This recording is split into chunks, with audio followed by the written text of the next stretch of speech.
Welcome back to the channel, everybody. We are getting straight back into the Mark IV 700 horsepower build. If you're just watching for the first time, this car is super special and sentimental to me. Our goal is to build this to 700 horsepower, get a carnet, ship it to Australia, surprise my dad in the passenger seat, and create some really good memories with him. If you want all of the context, go check out the first video when we purchased this car and why it's so special to me. But that aside, we are going to be working on valve training today first off, which means brand new valve springs, retainers, and cams. But we have to do it in the car, which means it's kind of a little difficult. You need some special tools, and I got some cool stuff here to show you. So let's get into it. I've just set this up. We've got my leak down tester pushing compressed air into number one. I've already taken the upper shim buckets out so that we can compress these, but to be able to compress the spring to get the clips out, we need some special tools. And that's where HRB comes in. Now these guys, Hughes Race Built, sent me their 2JZ kit. I highly recommend if you're into building any kind of engine or anything like that, grab one of their engine build kits because they are an absolute lifesaver. This kit comes with pretty much everything you need specialty tool wise for a JZ. I'm talking like cam sprocket locking, flywheel, like crank pulley locking, so that you can tighten and torque everything to spec without having to do any dodgy stuff to get it to stop rotating on you. Also specialty tools for installing your oil pump and so much more. Obviously, you know, removing valve springs and stuff too and working on the head. But what I love about their kits is they're full kits that are designed to mount on the wall and have a nice little bracket and everything with them. I'm gonna dig into this and pull it all out and show you what it looks like. I'm so stoked. Look how good this little bracket is that goes on your wall or your toolbox or whatever. It's got the little JZ logo there. And all of these parts are specifically for the JZ. Look at this little cam lock. So this, like when you're doing your timing belt and stuff, you can just go in between both cam gears and lock everything up so it stays at TDC. This is, I believe, your flywheel lock. So this bolts on the back of the block so that you can lock your flywheel and torque down your pulley. But this is the tool of the hour. This is a very, very awesome tool. Let me show you why.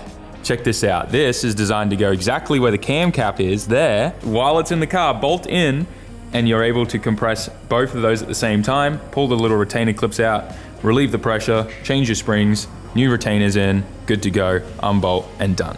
Can't tell you how awesome this is going to be to use this and how much time I'm gonna save. Trust me, if you are into building RBs, SRs, JZs, whatever, these guys make it. The owner of this company literally builds engines for a living, and he got sick and tired of no one making specialty tools for specific engines, so he went screw it and decided to make them himself. I resonate with that story, and I think this is absolutely awesome, and the fact that we now have this for that and everything else here to help me get my engine assembled really, really quick in or out of the car is amazing. So if you guys want to grab yourself any of this stuff, go to Hughes Race Built's website.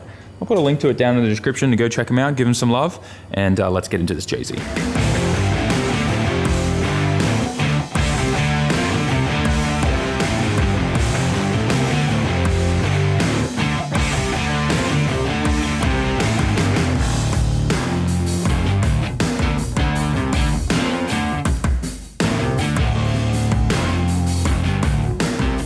Nice hoodie. Thanks. You don't want to know where I got it? SAMMIT.net. Not only shirts but hoodies of the new Supra. Make sure you go grab yourself one on SAMMIT.net. We're also doing a JZ Verse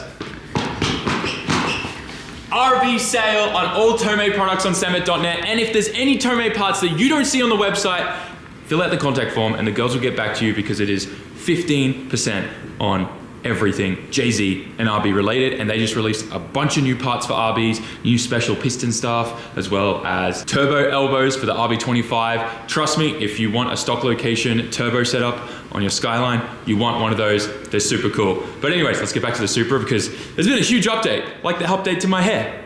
Race Built.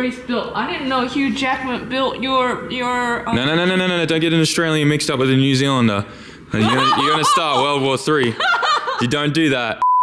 Anyways, where we left off, guys, we were still doing the valve springs. I smashed through it. We got the cams in. We got everything in, ready to go. I am definitely pretty excited to see how this thing's gonna run. We got the BC272s installed. This all came from my comp car. The springs, the retainers, everything. I had to clean the cams out like crazy, all the oil galleries, and make sure there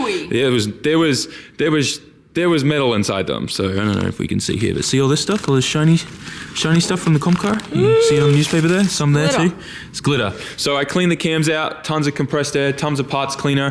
That should be good. I cleaned everything in the head. Look how much nicer it is. All the sludge cleaned out. Dumped a ton of fresh oil in there. You can see all the nice HGS oil chilling there. HGS oil is really, really good. The stuff that we use is 20W60 in our JZs. It's got pretty much every additive you can think of. It is insane, and even parts cleaner and brake cleaner struggles to clean it. Yeah. So, yeah, it's good. It's good. It's lubricated. A few moments later. Otherwise, you can see we've made a bunch of progress. Another thing to quickly show you guys is the little cam locking tool that I've got here, because I'm about to do the timing. But before I do that, I want to change the front main seal because we're here. We might as well do it. I've already done brand new cam seals. We're just going to start piecing this thing together from here. Things will go very, very quickly. So let's get the timing done, turn this motor over, make sure we're good and that I don't have to clearance anything in the head for these big cams, because that would suck if I didn't do my research and it turns out that these need to be clearanced. The head needs to be clearanced a bit, but I think we'll be okay because it looks like there is a little bit of clearancing near the buckets on all of this. So we'll just for now cross our fingers and touch wood.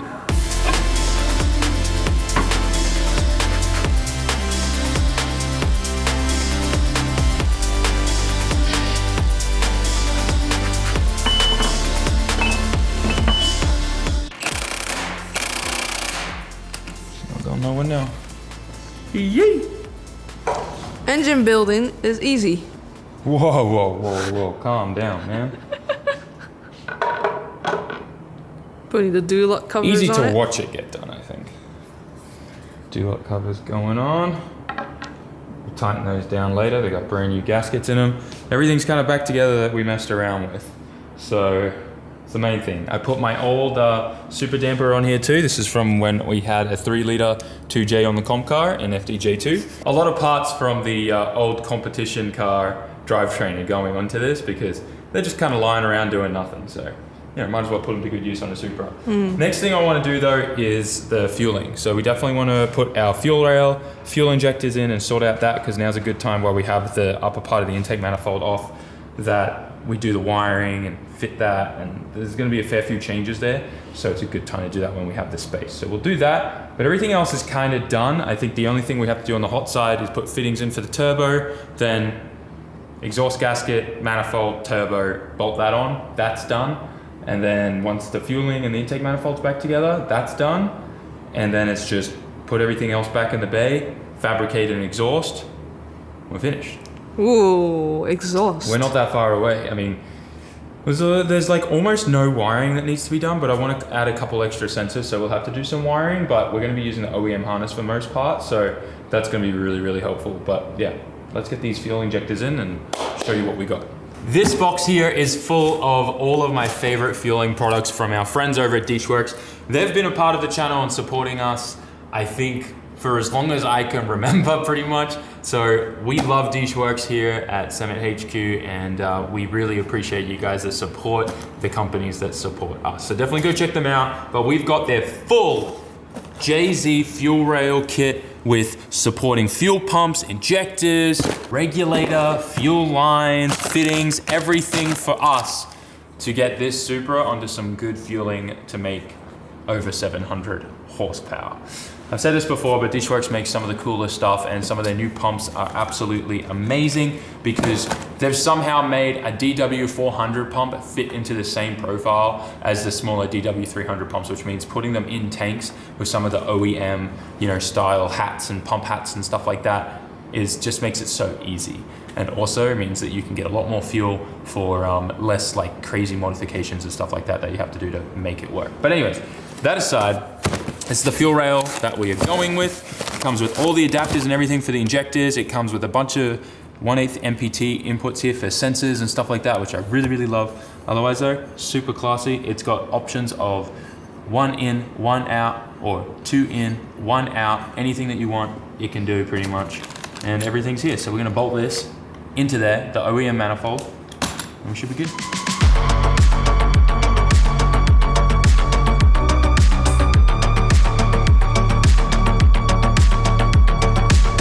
Everyone, tell me in the comment section if Sam needs to manage his eyebrows. We were having a conversation about whether or not I need to go get my eyebrows trimmed. I don't know. I've never ever trimmed my eyebrows. You don't. I've never cut these since I can remember. You don't need to. They think look so? amazing. Yeah. You think so? I'm just worried that like I've never trimmed them, and I'm just like worried they're getting out of control or something, you know? Hey, look. It doesn't look like pube hair. Thanks, man.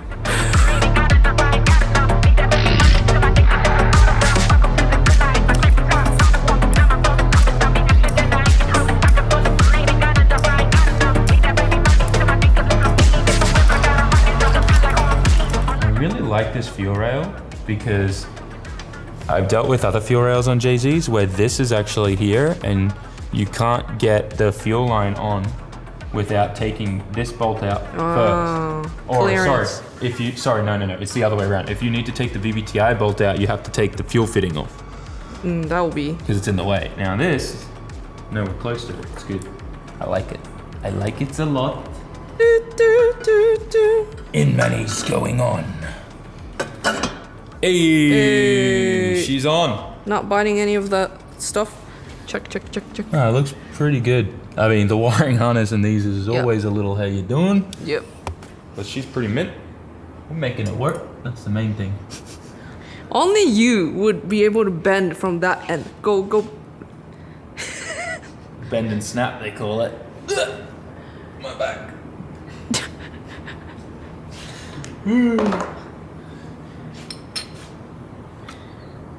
Nice. I don't know if we'll use that. We'll see. Yeah. Putting things back together. You may have noticed that things are quite shiny compared to what they used to be. Thank God we took the time to clean that. Pool acid is an amazing thing. Pool acid. Yeah. And then that cleans up all the aluminum, and then to make it really, really pop, just a quick little psh, psh, psh, psh. Good to go. Is the pool acid the one that you used when you needed to clean Chris's pool? Hydrochloric acid? Yes. That still didn't work. The green. Yeah, it didn't work. The pool didn't work because he didn't want to clean any of the stuff off the bottom of the pool. I tried being pool man for a bit for him. It was fun. That was a fun time in Florida. So all engines pretty much have like kind of like the same parts, right? Pretty much, yeah. There's an intake and an exhaust and... So why haven't anyone made like a little sheet? Everyone's gonna pull if they're working a car. They do exist. They're just expensive, but they're also for each engine type because every part's kind of different. So if you wanted to buy like a, I call them like a mod mat, but it's more of like it's like made from aluminum or steel, and it's like a printed, like it's expensive. You got to buy that, and then everything has a place to go into, which is great. But it's so expensive to buy one for all the different engines you work on. I think like a mod mat, like if you have a desk and you buy like a mat that's like the full width of like just a standard Costco plastic table or something, like a mat like this. Yeah, with the name. With the name and the boxes. That's what I'm talking about. That would be cool. That would be cool. I don't know, actually, that's a good question, because that's like PC builders have mod mats, right? Where the screws go for each thing. Is that something we should do for cars? That's probably a good idea, just like a generic one. Yeah, it's like bell housing bolts, clutch bolts, Yeah, because I don't know, with the 3 hours I've been here, you're like, where's that bolt? Where's that? I'm like, why has no one written anything on this cardboard? The only other problem with that is project cars. You'll have the mat, you'll have the table, you have everything laid out, and then the car, right, takes you like a couple years to build, and all it takes you is to bump it. Yeah, or that one friend that visits the shop and just like knocks over everything. But yeah, I don't know. Maybe it is a good product to make. Maybe we should make like, engine mats and stuff. I don't know. That's a good point. That's a good idea, actually. I don't know. We'll see. Don't tell Herman. Yeah. PRP mod mats coming right soon. A few moments later. Things have definitely escalated with this build, but I think we're in the right direction and things are finally starting to button up. It's kind of like the last 20% of the build. I'd say the last 10% is going to be fabricating an exhaust and tidying up a bit of piping, but we're at the point of plugging in this wiring harness and getting everything sorted out. And one thing I want to show you guys is this plug and play patch harness kit that I got from Panic. And it's fully supporting the drive-by-wire throttle body, and these little patch harnesses just plug into the old OEM harness and then adapt it to the new plugs here. And then I have a oil temp and pressure sensor, this guy here, which plugs into the old, I think it's the traction control or the old throttle body sensor plug. That plugs into there and then goes down behind there, and we'll plug into a pressure and temp combo sensor on the oil block down there. I love that. And then the rest of the harness I want to show you is just absolute awesome. Look at this. This plugs into the airflow sensor plug, and then this will then go to my IAT sensor, I believe, and then my pressure sensor, which I can use for back pressure, I can use for fuel pressure or whatever we need. And then this here is pretty much everything that plugs into the OEM harness and then goes straight into the Link Fury. And that's everything. This cable runs into the engine bay, which will give us our wideband sensor, and that's pretty much it. Everything else is here. This cable goes over to the other side where the pedal plugs in, which is my new pedal there. But I just want to show you just how awesome this patch harness is and compare it to what's currently in the car. You can see we obviously have a bunch of accessories there that are turned off that we're not going to be using from the old OEM loom that just kind of end there, which we don't need for anything. But if you remember the rat's nest that's under here, you're going to be just as excited as I am about what's going in here. Look at this, guys. Oh my God, it gets worse every time. Every time I look in here, it gets worse. Holy, so we got the stock manual ECU up there. Goes to this huge patch harness into the loom, which then goes to this other harness here that then goes into the F-con. And this thing's like 2 meters long too, because the F-cons usually were like mounted up on the dash. By the way, if I like shake any of this, the car shuts off. So she's definitely a little, how you doing? But yeah. It's all going. I mean, this is probably good. You know, back in the old days, it was a good setup and stuff, but this is pretty old now, and the wiring wasn't really done the right way, I'd say, just because of looking at this. Like, feet on it all the time, getting in and out of the car, it's not great. And I also don't know what version F-con this is. This looks pretty old, to be honest. So we're going to be going from all of this and not even using the OEM ECU and a piggyback setup like this anymore, to just a Link Fury plugging directly into this little patch here. That's it. That's it. So help me out here real quick, guys. Are we going with carbon and like the black look, like that? Are we doing this? Or are we doing the OEM Aristo kind of blue look? Oop. Or are we doing that? It's hard to really know, I think, to get a picture of it without the turbo one there. So let's get that on.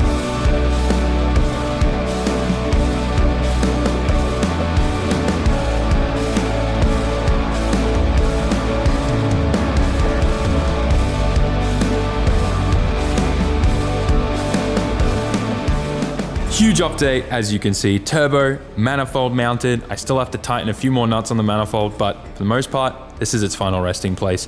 All the lines are done, oil, water, heat sleeved, a little bit of safety wire locking everything in place. And of course, using my favorite extension flexible oil drain that you can see there.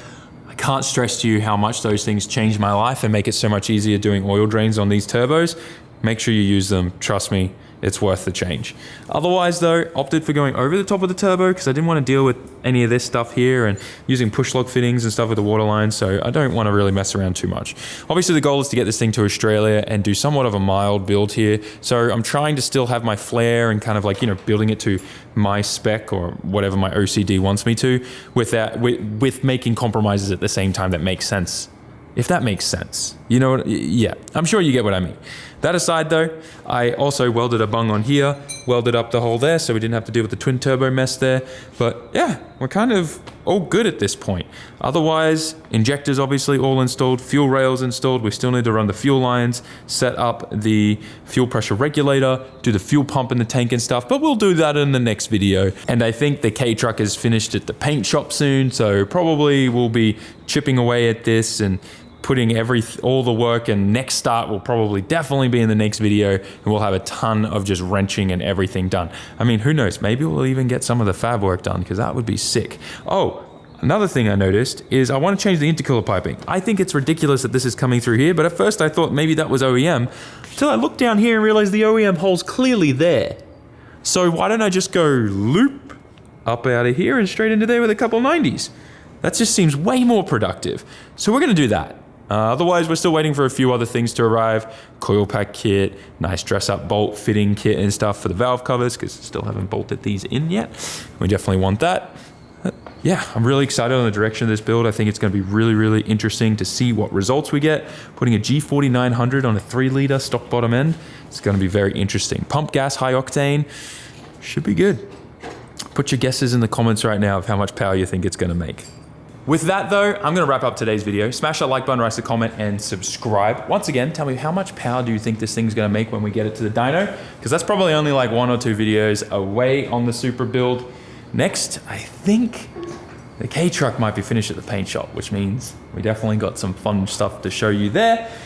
There's a lot happening right now. There's still other videos on the back burner that are happening behind the scenes with the comp car and stuff that I can't wait to show you. It's just that time of year where there's so much happening, prepping for FD and everything else project-wise, as well as all the new transmissions arrived for the R33.4 Skyline, fully built one, as well as the S15. So we can finally get this car back on the road, which we'll have a video on soon as well.